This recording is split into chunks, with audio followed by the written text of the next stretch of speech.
Құрметті оқушылар, ұстаздар, бүгін біздің сабақ тақырыбымыз олимпиадалық логика есептері.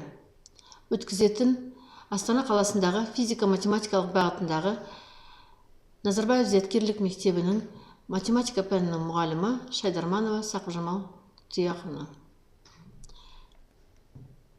Сабақтың мақсаты әртүрлі әдістермен логикалық есептерді шешуге үйрету, есептердегі олардың практикалық маңыздылығын көрсету, тұрмыстық есептерде конструктивті ойлайтын оқушыларды айқындау. Логика ұғымы. Логика грек тілінен алынған сөз ойлау, ақыл-ой, ойлаудың заңдылықтары мен түрлері туралы ғылым. Объективті пікірлерге негізделген процесс логикалық ойлау деп аталады. Логика теориясының ең алғаш негізін грек философы Аристотель қалаған. Аристотель Платонның шәкірті, ұлы Александрдың ұстазы. Аристотель математик емес, оның логикасы философияның бөлімі болып табылады. Бірақ ол бөлім барлық ғылымдардың негізі деп саналады. Сократ және Платонмен бірге Аристотель бағыс пәлсапасының ең маңызды логика негізін қалаушы тұлғаларының ретінде қарастырылды. Готфрид Лейбниц 18 ғасырдың басында логикалық жүйе құру мақсатында адам ойының әліппесін ойлап шығару керек деді. Бірақ оның жұмыстары жарық көрмеді. 19 ғасырда Джордж Буль және Аугуст де Морган философиядан бөлек математикалық логиканы құрды. Логикалық есептерді шығарудың негізгі әдіс тәсілдері. Бұл ойлау, ой жүгірту әдісі, кестелер әдісі, графтар әдісі, блок схема әдісі, бильярд әдісі, Эйлер дөңгелектері әдісі. Енді біз осы әдістерге тоқталып өтеміз. Бірінші, ойлау, ой жүгірту әдісі. Логикалық ойлау арқылы оқушының пәнге деген қызығушылығы артады. Білсем, үйренсем деп оқушылар өздері логикалық есептерді қызыға шешеді. Логикалық есептер математикалық олимпиадаларда, әртүрлі жарыстарда жиі қолданылады. Ойлау тәсілі ең қара дүрсін әдіс болып табылады. Бұл әдіспен логикалық есептер оңай шығарылады. Оның идеясы есептің шарттарын біртіндеп қолдана отырып, шешу болатын ой тұжырымға келу болып табылады. Есеп. Болат, Серік және Мерей әртүрлі шетел тілдерін оқып үйренуде Қытай, Жапон және Араб. Кім қандай тілді оқиды деген сұраққа олардың біреуі былай деп жауап қайырды. Болат Қытай тілін оқиды, Серік Қытай тілін оқымайды, ал Мерей Араб тілін оқымайды. Соңында бұл айтылғанның ішінде тек бір тұжырымның ғана дұрыс, ал қалған екеуі қате екендігі анықталды. Сонымен кім қандай тілді оқиды? Бұл есепті шешу үшін бізге керекті шарт бойынша үш сөйлемді алдымызда ұстап отырайық. Болат Қытай тілін оқиды, Серік Қытай тілін оқымайды, Мерей Араб тілін оқымайды. Енді осыдан екі тұжырым қате, біреу ғана дұрыс деген мақсатты есте сақтай отыра, мынадай келесі варианттарды қарайық. Нұсқаларды қарайық. Болат Қытай тілін оқиды. Бірінші айтқан дұрыс болсын. Олай болса, Серік Қытай тілін оқиды, Мерей Араб тілін оқиды. Шыққан сөйлемде екі адам бір тілді оқиды, қарама-қайшылыққа келдік. Келесі, енді Болат Қытай тілін оқымайды, Серік Қытай тілін оқымайды, Мерей Араб тілін оқиды. Бұл жерде тағы да екі сөйлем бірдей болып шықты, қарама-қайшылық. Келесі үшінші тұжырым дұрыс деп айтамыз. Болат Қытай тілін оқымайды, Серік Қытай тілін оқиды, Мерей араб тілін оқымайды. Осы тұжырымда біз келесі есеп шартына жауапқа келеміз. Серік Қытай тілін оқиды, Мерей жапон тілін оқиды, Болат араб тілін оқып үйренеді. Келесі әдіс кестелер әдісі. Көп жағдайларда логикалық есептерді шешу үшін кестелер кеңінен қолданылады. Әдіс идеясы ой тұжырымдардың нәтижесін кесте түрінде беру. Әдістің артықшылығы көрнекілік, ой тұжырымдау үрдісін қадағалау мүмкіндігі, кейбір логикалық тұжырымдарды формалдандыру.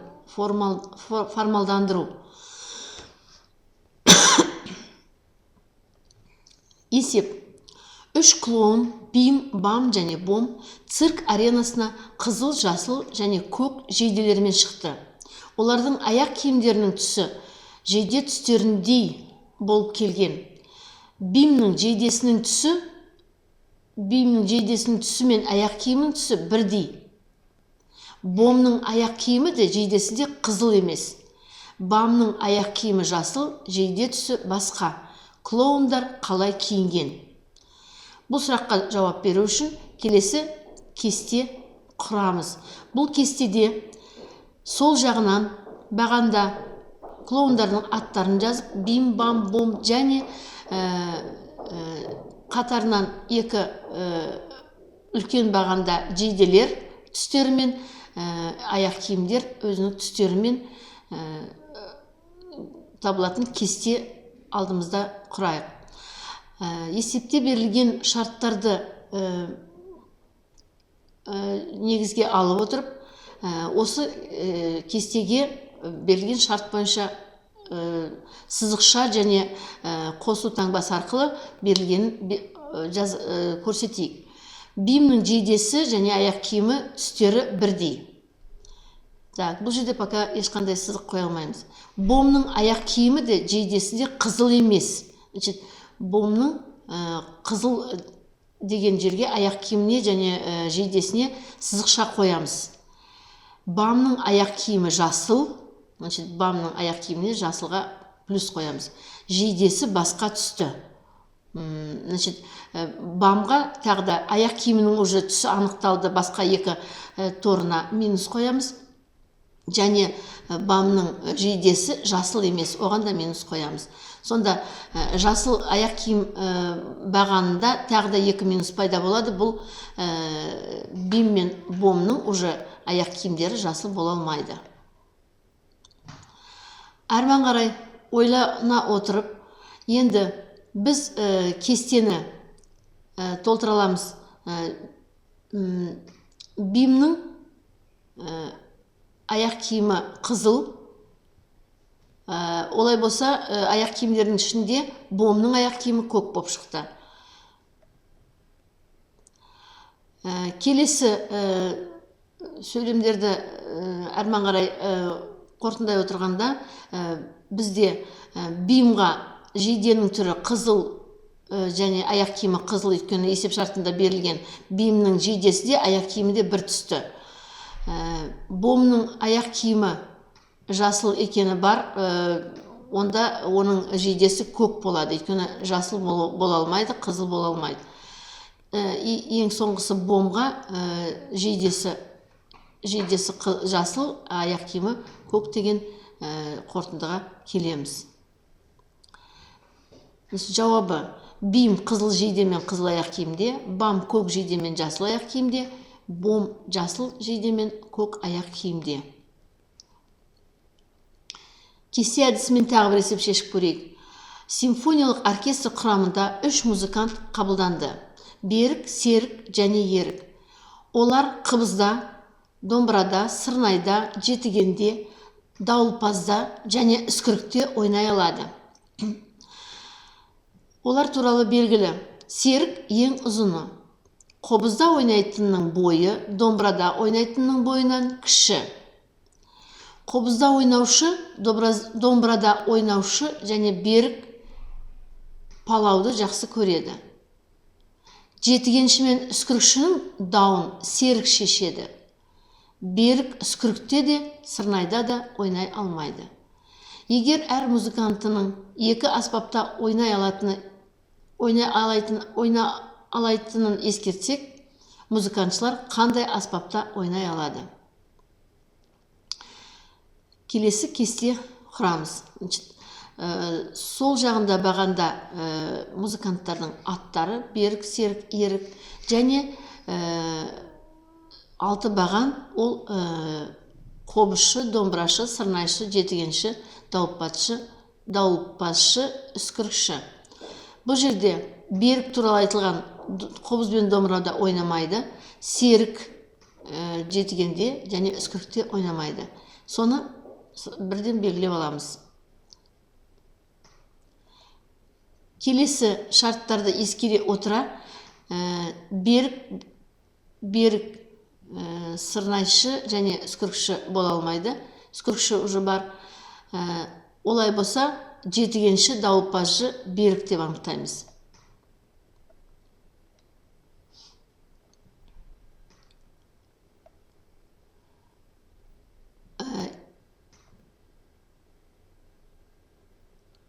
Осы жаңағы есеп шарттарын ескере отырып, мынадай жауапқа келеміз. Берік жетіген мен дауылпазда ойнайды, серік домбыра мен сырнайда ойнайды, ерік қобыз бен үскірікте ойнайды. Келесі тоқталатын әдіс графтар әдісі. Ең алдымен сөз болып отырған графтың бұрынғы кездегі аристократтарға ешқандай қатысы жоқ екенін айта кеткен жөн болар. Біздің графтың түбір сөзі графо деген сөзінен шыққан. Ол жазамын дегенді білдіреді. График, биография, голография деген сөздердің де түбірі сол. Граф ұғымына мысал. 3 дос, Серік, Талғат, Ернар, әртүрлі 3 пәннен химия, биология, физика Алматының, Павлодардың, Көкшетаудың мектептерінде оқытады. Егер мына мәліметтер белгілі болса, бірінші, Серік Алматыда істемейді, ал Талғат Павлодарда тұрмайды. Екінші, алматылық физикадан сабақ бермейді. Үшінші, Павлодарда тұратын мұғалім химиядан сабақ береді. Төртінші, Талғат биологиядан сабақ бермейді. Әр мұғалім қай қалада тұрады, қандай пәннен сабақ береді. Бұл есепті шешу үшін граф әдісін қолданамыз. Есептегі шарттарды алдымызға қояйық. Серік Алматыда істемейді, Талғат Павлодарда тұрмайды, алматылық физикадан сабақ бермейді, Павлодарда тұратын мұғалім химиядан сабақ береді, Талғат биологиядан сабақ бермейді. Және осы есепті шешу үшін мынадай схеманы қолданамыз. Бұл жерде қызыл дөңгелекшенің ішіне нүктелермен біздің берілген кейіпкеріміз Серік, Талғат және Ерік аттарын қоямыз. Олардың пәндері, сабақ беретін пәндерін сол жағындағы дөңгелекшеге химия, биология, физика деп көрсетейік. Және оң жағына тұратын қалалары Алматы, Көкшетау, Павлодар. Енді Серік Алматыда істемейді, біз бұны қызыл сызықпен қосайық. Жалған дұрыс емес сөйлемді берілген қызыл сызықтармен қосамыз. С мен А-ны қостық. Талғат Павлодарда тұрмайды. Т мен П-ны қосамыз. Алматылық физикадан сабақ бермейді. А мен физиканы Ф әрпін қосамыз. Павлодарда тұратын мұғалім химиядан сабақ береді. Бұл жерде анық беретін болғандықтан қара түспен сызықты көрсетеміз. Қара түсті сызықпен. Талғат биологиядан сабақ бермейді. Т мен Б-ны қосамыз. Келесі алдағы ойланып неге дұрыс нәтижеге келген кезде қызыл сызықтарды қара сызықпен ауыстырып отырамыз. Серік Алматыда істемейді, сондықтан Алматыда істейтін адам басқа болады. Талғат Павлодарда тұрмайды дедік. Павлодарда тұрмайтын болса, Талғат Көкшетауда тұратындай және алматылық физикадан сабақ бермейді, Талғат биологиядан сабақ бермейді, сонда Талғат физикадан сабақ береді. Талғат физикадан сабақ береді және Көкшетауда тұрады, қара сызықпен толығымен үшбұрыш шықты. Бір кейіпкеріміз туралы анық білетін болдық. Келесі Серік туралы тұжырым жасайық. Серік Алматыда тұрмайды, Көкшетау қаласы бізде Талғат тұратын болды. Сондықтан Серік енді Павлодар қаласында тұратын болады. Пәндерден қарасақ, Серік химия пәнінен сабақ беретін болады және Павлодарда тұрады. Бұл жерде тағы да бір үшбұрыш шықты. Енді қалған үш нүкте Ерік деген кейіпкеріміз Ерік биологиядан сабақ беріп Алматыда тұратын болады. Бос жаңа қалған нүктелерді қосамыз. Ең соңында бізде мынадай жауап шықты. Талғат физикадан сабақ береді, Көкшетаулық ТФК нүктелері қосылған. Серік химиядан сабақ береді, Павлодарлық СХП нүктелері қосылды. Ернар биолог Алматыда тұрады, ЕБА үшбұрыштың төбелері болып шықты. Граф әдісі көмегімен осы есеп шешуін тапты. Келесі әдіс блок схема әдісі. Әдіс идеясы: амалдарды орындалу тегін сипаттау, олардың орындалу ретін анықтау және қалып күйлерін бекіту. Сыйымдылығы белгілі ыдыстардың көмегімен қандай өлшемді сұйықты құйып алу, таразыға салу арқылы өлшеу есептері болып табылады. Блок схема әдісі жүйелі түрде бұл құю есептерін шешуге блок схемаларды қолдануға қолайлы болып табылады. Бұл әдістің мағынасы мынада: алдымен сұйықты дәл өлшейтін амалдарды ажыратып аламыз. Бұл амалдар команда деп аталады. Одан кейін бөлектенген командалардың орындалу тізбегін, кезегін анықтаймыз. Блок схема әдісімен келесі есепті шешейік. Екі ыдыс бар. Олардың сыйымдылықтары 3 литр және 5 литр. Осы ыдыстарды қолдана отырып 1, 2, 3, 4, 5, 6, 7 және 8 литр су құйып алу керек. Біздің құзырымызда су ағатын кран мен су құятын раковина бар.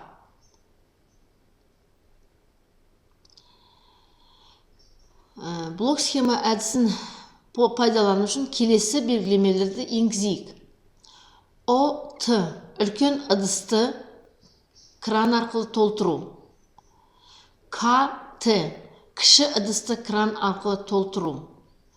ОБ үлкен ыдыстағы сұйықты босату. КБ кіші ыдыстағы сұйықты босату. О сызықша К үлкеннен кішіге құю. К сызықша О кішіден үлкенге құю. Енді осы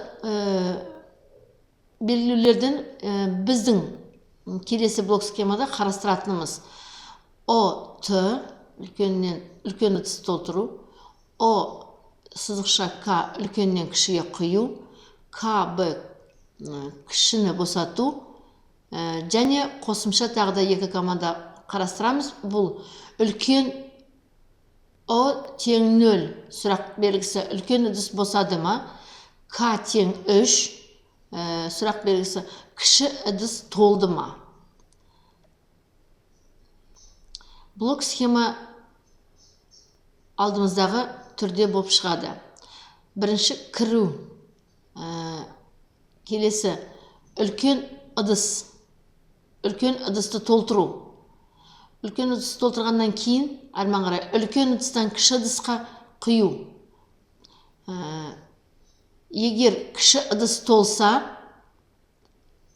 онда кіші ыдысты босату керек. Егер толмаса, оған тағы да үлкен ыдыстан құямыз.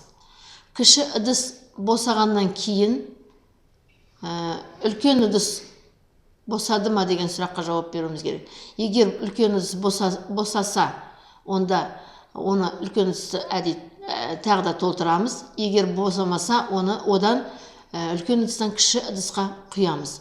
Осы блок схема арқылы жұмыс істеген кезде біз керекті нәтижеге келеміз.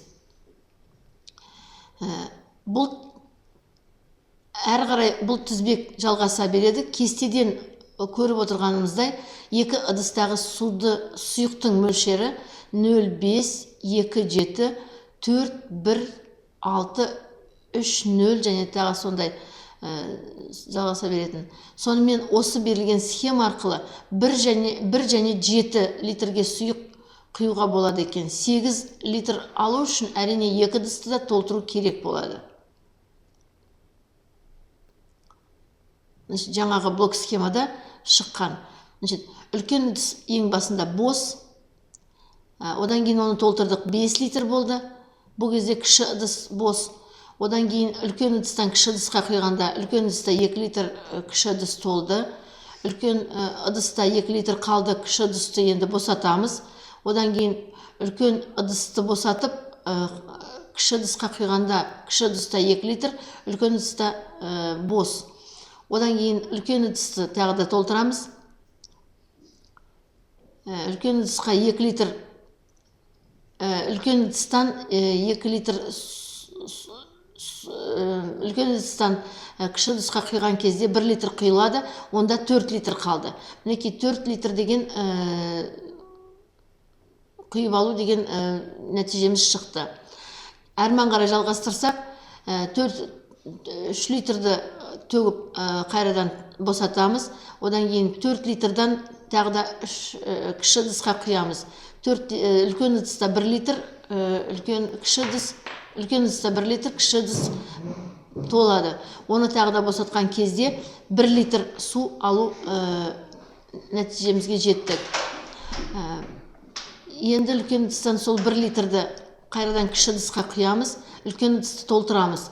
Үлкен ыдыс толғаннан кейін кіші ыдысқа құйған кезде үлкен ыдыста 3 литр, кіші ыдыста 3 литр. 3 литр алу мақсатқа жеттік. 3 литрді кіші ыдысты толтыру арқылы да шығаруға болады. Енді келесі кіші ыдысты тағы да босатамыз. Үлкен ыдыста қалған 3 литрді құямыз. Осылай тізбекті жалғастыра отыра барлық жаңағы литр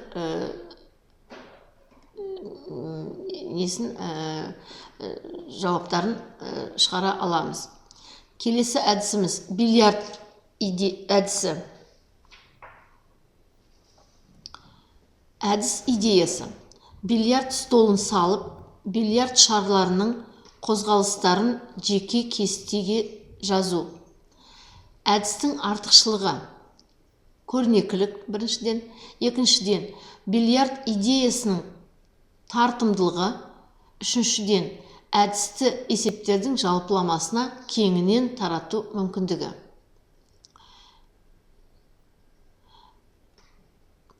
Бильярд идеясы келесі түрде іске асырылады.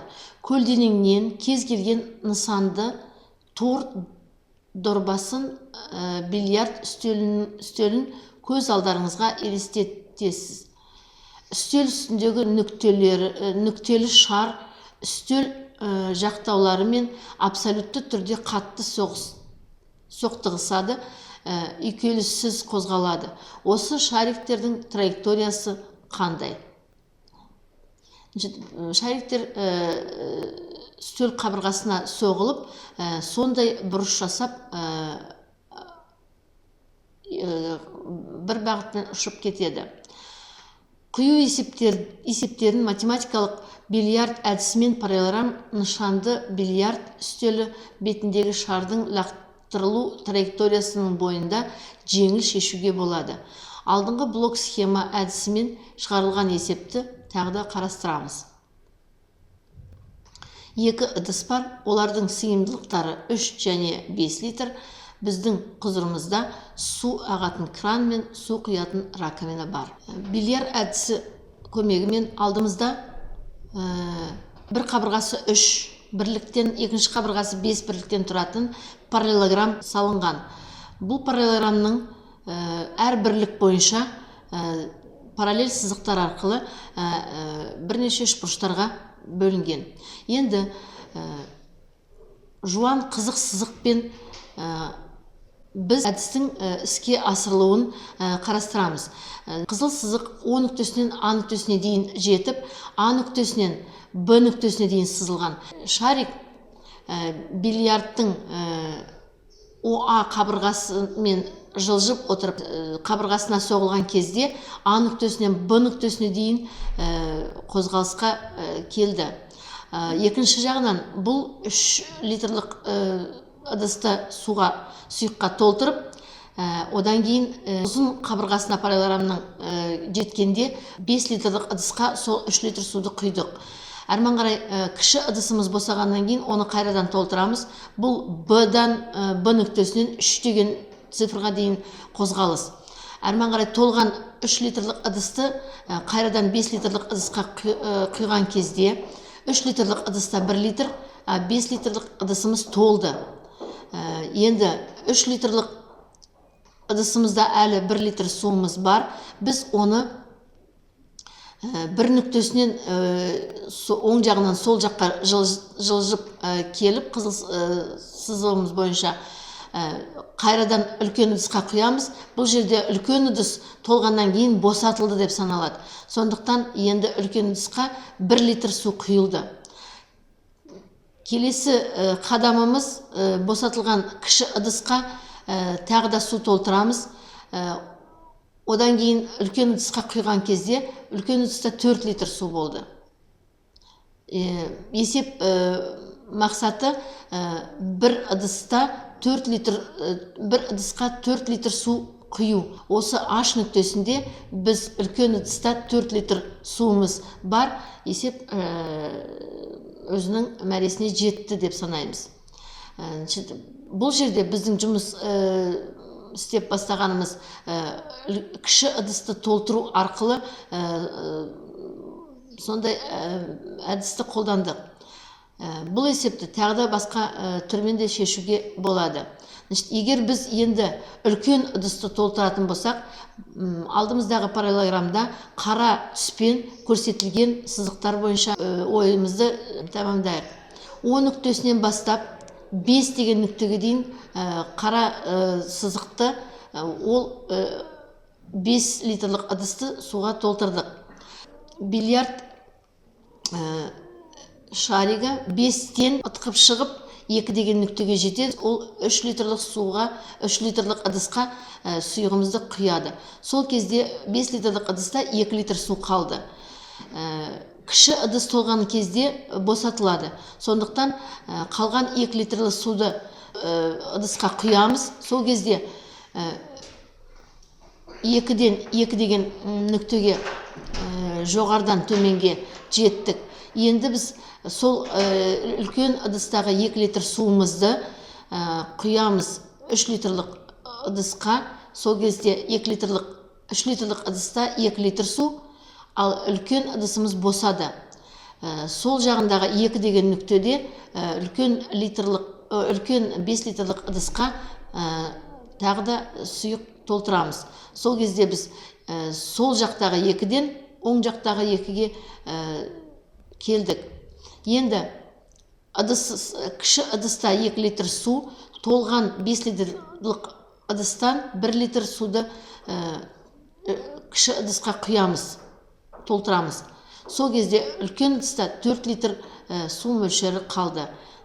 Бұл жерде біз 5 литрлік ыдыс көмегімен 1, 2, 3, 4, 5, 6 қадамда 4 литр су алу мақсатына жеттік. Ал кіші ыдыспен жұмыс істеген кезде бізде қадам саны кішкене артық болды. Санап өтсек 1, 2, 3, 4, 5, 6, 7, 8 қадамда кіші ыдыстың көмегімен бастаған кезде мақсатқа жеттік. Бильярд әдісі алдымыздағы көріп тұрған суретте жаңағы істелген барлық амалдарды жақсы көрсетіп тұр. Екі түсті сызық арқылы. Келесі әдіс дөңгелектер әдісі. Дөңгелектер әдісі туралы айтсақ, графтар әдісі біршама жас ғылым бөлімі. Ньютон заманында мұндай ғылым болмағанымен, графтардың бір түрі болып табылатын генеалогиялық ағаштар бар еді. Графтар жөнінде алғашқы жұмыс Леонард Эйлерге тән. Ол 1736 жылы Петербург ғылым академиясы публицистикаларында жариялады. Эйлер дөңгелектері логикалық есептерде пікірлердің ақиқаттығының жиындарын кескіндеуге қолданылды. Математикалық олимпиадаға 67 оқушы қатысты. Оларға бір есеп алгебрадан, бір есеп геометриядан, бір есеп тригонометриядан ұсынылды.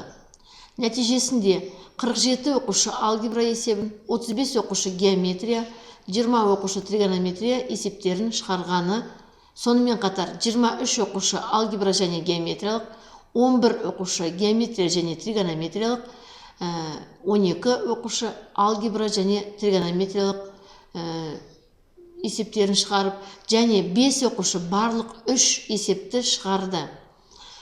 Неше оқушы бірде-бір есеп шығармағанын табу керек. Бұл есепті шешу үшін келесі дөңгелектер сызамыз. Ең үлкен жасыл түсті дөңгелек бұл барлық оқушылар жиынына тең болып санаймыз, 67.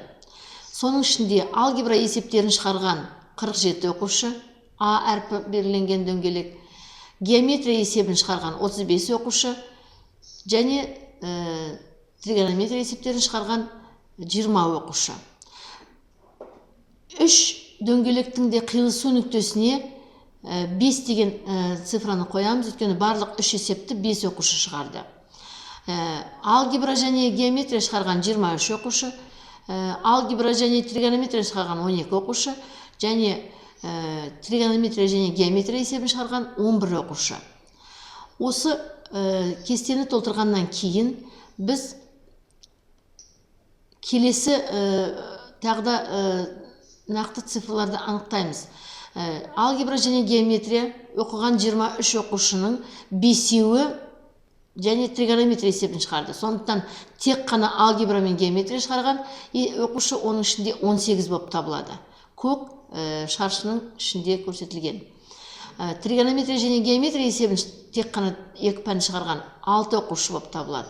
Және алгебра және тригонометрия есептерін шығарған 7 оқушы. Бізге табу керек неше оқушы ешқандай есеп шығармаған. Бұл жерде енді тек қана алгебра есептерін шығарған табу үшін біз 47-ден 7, 18 және 5-ті азайтамыз. Одан кейін геометрия ғана есептерін шығарған ол 6 оқушы болып шығады. Және тригонометрия есептерін ғана шығарған 2 оқушы. Енді соңғы қадам неше оқушы барлық есептерді ешқандай есеп шығармағанын табу үшін біз жаңағы шыққан цифрларды барлығын қосамыз. 17, 18, 5, 7, 6, 6, 2, 61 шығады. И барлық оқушының санынан соны азайтамыз. Сонда 6 оқушы ешқандай есеп шығармаған. Қорытынды. Математикалық білімнің маңызды мәселесі оқушылардың жалпы ойлау әдістерін, кеңістіктік елестету әдістерін игеру, қойылған есептердің мағынасын түсініп, логикалық ой тұжырымдау қабілетін дамыту. Олай болса, мұндай оқушы олимпиадалық есептерді шығара алатын болады. Үй жұмысына келесі есеп ұсынып отырмын. Бірінші есеп. Бөтелкеде, стақанда, құмырада, банкада сүт, лимонад, квас, су бар. Су мен сүт бөтелкеде емес. Лимонад құйылған ыдыс құмыра мен квас құйылған ыдыстардың арасында. Банкаға құйылған лимонадта суда емес. Стакан банка мен сүт құйылған ыдыстың қасында. Қандай сұйық қай ыдысқа құйылған? Екінші есеп. Сынып біріншілігі. Үстел теннисі бойынша сынып біріншілігіне 6 бала қатысты. Айгүл, Бекжан, Тимур, Гүлім, Дамир, Еркін. Біріншілік айналу жүйесі бойынша өткізіледі. Жарысқа қатысушы әрбір адам қалғандарымен бір рет ойнап шығады. Бұған дейін бірнеше ойын өткізілген болатын. Айгүл Бекжан мен Гүлім мен Еркін. Тимур бұрын айтылғандай Айгүл мен және Гүлім, Тимур Гүліммен, Дамир Тимурмен және Еркін Айгүлмен және Тимурмен ойнаған. Бұған дейін неше ойын ойналған және тағы неше ойын қалды.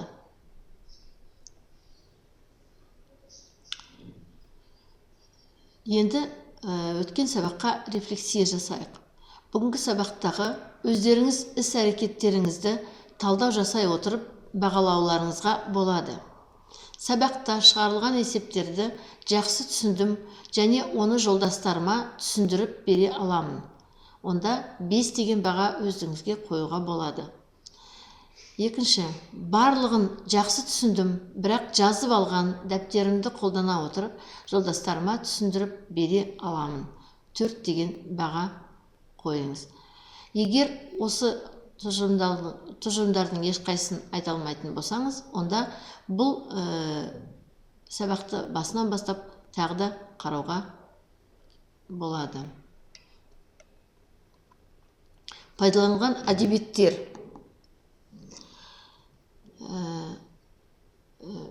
Математикалық районные олимпиады, автор Агаханов, Подлипский. Нестандартные задачи по математике, задачи логического характера, Галкин. Сборник олимпиадных задач по математике, Горбачев. Сборник избранных задач математических олимпиад школьников, Ильясов. Халықаралық математикалық олимпиадалар есептері, Ли, Аубакиров, Ахметова. Сабақ материалын және үй жұмыс тапсырмаларын келесі сайттан алуға болады. Назарларыңызға көп рахмет.